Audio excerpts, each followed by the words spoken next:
19 मई 2023 को reserve bank of India ने announce किया कि हाईएस्ट वैल्यू करेंसी नोट 2000 रुपये के नोट अब लीगल टेंडर नहीं रहेंगे।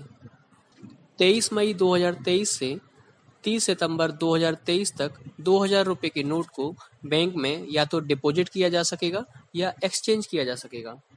एक बार में आप केवल 10 नोटों को एक्सचेंज कर सकते हैं, यानी 20,000 रुपये एक बार में डिपॉजिट किए जा सकते हैं या एक्सचेंज किए जा सकते हैं। सन 2016 में रिजर्व बैंक ऑफ इंडिया ने 500 और 1000 के नोटों को डीमोनेटाइज किया था। 23 मई 2023 से आरबीआई के 19 रीजनल ऑफिसेज में भी 2000 के नोट का एक्सचेंज किया जा सकता है। आरबीआई ऑफिशियल्स ने बताया कि डीमोनेटाइजेशन एक रूटीन प्रोसेस है। आरबीआई के अनुसार सन 2018 में 2000 के नोट करीब 37% सर्कुलेशन में थे, जो सन 2023 में केवल 10% सर्कुलेशन में रह गए। सन 2023 में 3.62 लाख करोड़ रुपए 2000 के नोट सर्कुलेशन में रहे।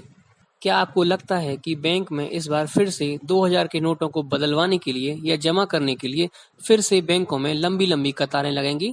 काला धन रखने वालों के लिए ये एक बार फिर से चिंता का विषय है। ये तो वही बात हो गई जैसे ऊंट की गर्दन पे बैठें और फिर भी कुत्ता खा जाए। यदि आप कॉरपोरेट लॉयर हैं और prevention of money laundering act या अन्य कॉरपोरेट एक्ट पर एक्सपर्टाइज रखते हैं तो हमसे कांटेक्ट करें और पैनल लॉयर बने। हम आपका इंटरव्यू ब्रॉडकास्ट करना चाहेंगे। यदि 2000 का नोट रखने वाले लोग इस काले धन से गोल्ड खरीदने लगे तो निश्चित ही गोल्ड की कीमत बढ़ जाएगी। आम लोगों के लिए गोल्ड खरीदना फिर से महंगा हो जाएगा। तो फिर कहाँ इन्वेस्टमेंट करना सही रहेगा आम लोगों के लिए? यदि आप इन्वेस्टमेंट एडवाइजर हैं या असेट मैनेजमेंट कंपनी रन करते हैं तो हमसे संपर्क करें। हम आपका इंटरव्यू ब्रॉडकास्ट करना चाहेंगे और लोगों को बताना चाहेंगे कि क्या उपयुक्त रहेगा उन्हें इन्वेस्टमेंट करने के लिए ऐसे दौर में। क्या आपको लगता है कि कर्नाटक चुनाव में विधायक की खरीद फरोख्त के चलते 2000 रुपए के नोट पर बैन लगाया गया है?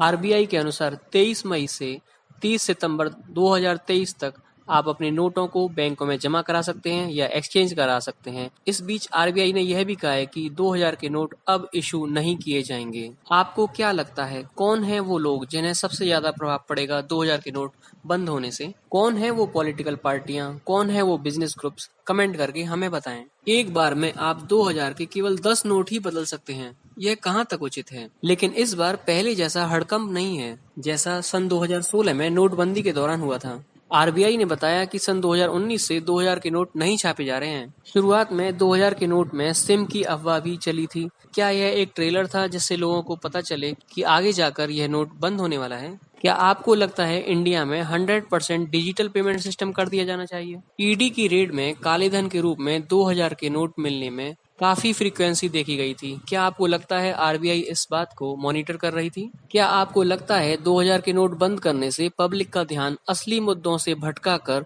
कहीं और डाइवर्ट करने में है? यह कहां तक उचित है कि ऐसी भीषण गर्मी में पब्लिक को नोट बदलने के लिए फिर से लाइन में लगा दिया जाए? यदि आपने तय सीमा से ज्यादा 2000 रुपए के नोट जमा कराए या बदले तो यकीनन आपकी आगे जांच भी होगी। बैंकों में 2000 के नोट की पहले से ही किल्लत है। एटीएम मशीन भी 2000 के नोट इशू नहीं कर रही हैं। जनरल पब्लिक के पास पहले से ही 2000 के नोट इतनी अधिक मात्रा में नहीं है। जनरल पब्लिक को इस मूव से ना तो प्रॉफिट है ना ही कोई लॉस है। 2000 के नोट के साथ एक सबसे बड़ी समस्या यह है कि इसे खुले कैसे कराएं। क्या आपको लगता है कि आने वाले समय में 500 का नोट भी बंद होने जा रहा है? जो नेता देश के महत्वपूर्ण मुद्दों पर भी नहीं बोलते हैं, कन्हैया कुमार की गर्दन कटने पर भी नहीं बोलते हैं, उन लोगों में आज खलबली है और बिना पूछे वो अपने कमेंट्स दे रहे हैं। क्या आपको लगता है कि सन 2024 में होने वाले लोकसभा इलेक्शन के कारण 2000 के नए नोट बंद किए गए हैं? 2000 के नए नोट की प्रिंटिंग में कितने करोड़ों रुपए वेस्ट हुए होंगे और अब इसे बैन किया जा रहा है। आपके इस मुद्दे पर क्या विचार हैं? 2000 के नोट को बंद किए जाने से और एक्सचेंज किए जाने से सबसे ज्यादा फायदा किसे होगा? ज्वेलर्स को, शराब कारोबारियों को या पेट्रोल पंप को? कमेंट करके हमें बताएं।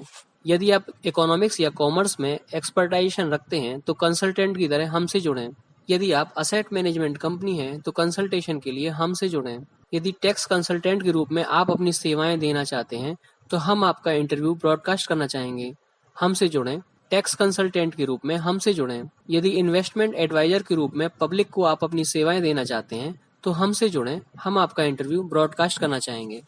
हमारा ईमेल है clauseindexing@gmail.com। अपने नाम, फोटोग्राफ और रिज्यूम के साथ हमसे जुड़ें। हमारा अगला वीडियो देखने के लिए हमें सब्सक्राइब करें और लाइक करें।